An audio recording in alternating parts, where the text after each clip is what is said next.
முதல் வாசகம் திருத்தூதர் பவுல் கொலோசியருக்கு எழுதிய திருமுகத்திலிருந்த வாசகம் அதிகாரம் 1 வசனம் 1 முதல் 8 முடிய.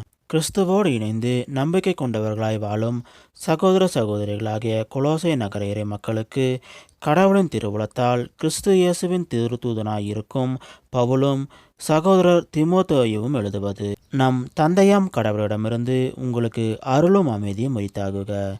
நன்றியும் மன்றாற்றும் உங்களுக்காக நாங்கள் வேண்டும் பொழுதெல்லாம் நம் ஆண்டவர் இயேசு கிறிஸ்துவின் தந்தையாம் கடவுளுக்கு நன்றி செலுத்துகிறோம். கிறிஸ்து இயேசுவின் மீது நீங்கள் கொண்டுள்ள நம்பிக்கை பற்றியும் இறைமக்கள் அனைவரிடமும் செலுத்தும் அன்பு பற்றியும் நாங்கள் கேள்வியுற்றோம். இவை இரண்டும் விண்ணகத்தில் உங்களுக்கென வைக்கப்பட்டிருக்கும் நன்மைகளை எதிர்நோக்குவதால் விளைந்தவை. நீங்கள் முன்பு கேட்ட உண்மையின் நற்செய்தி வழியாக அந்த எதிர்நோக்கு பற்றி அறிந்து கொண்டீர்கள். உலகம் முழுவதும் பரவி பயனளித்து வரும் அந்நற்செய்தி உங்களை வந்தடைந்தது. கடவுளின் அருளை பற்றி கேட்டறிந்து அதன் உண்மையை நீங்கள் உணர்ந்து கொண்டீர்கள். அந்நாள் முதல் உங்களிடையே அது பெருகி பயனளித்து வருகிறது. எம் அன்பார்ந்த உடன் ஊழியர் எப்ராவிடமிருந்து அதை நீங்கள் கற்றுக்கொண்டீர்கள். உங்களுக்காக உழைக்கும் அவர் கிறிஸ்துவின் உண்மையான திருத்தொண்டர். தூய ஆவி உங்களுக்கு அருளிய அன்பை குறித்து அவர்தாம் எங்களிடம் எடுத்துரைத்தார். இது ஆண்டவர் வழங்கும் அருள்வாக்கு.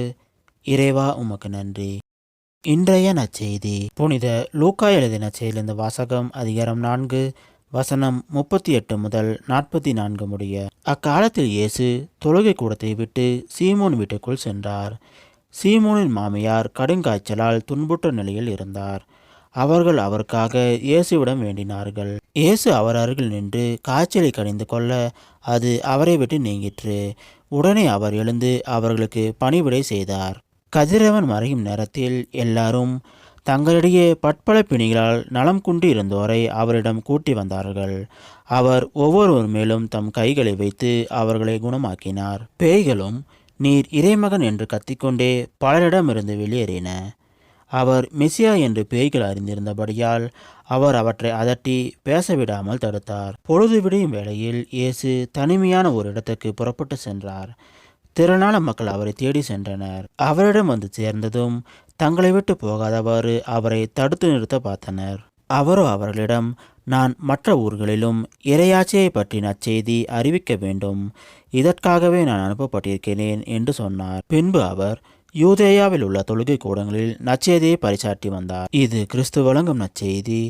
கிறிஸ்துவே உமக்கு புகழ்.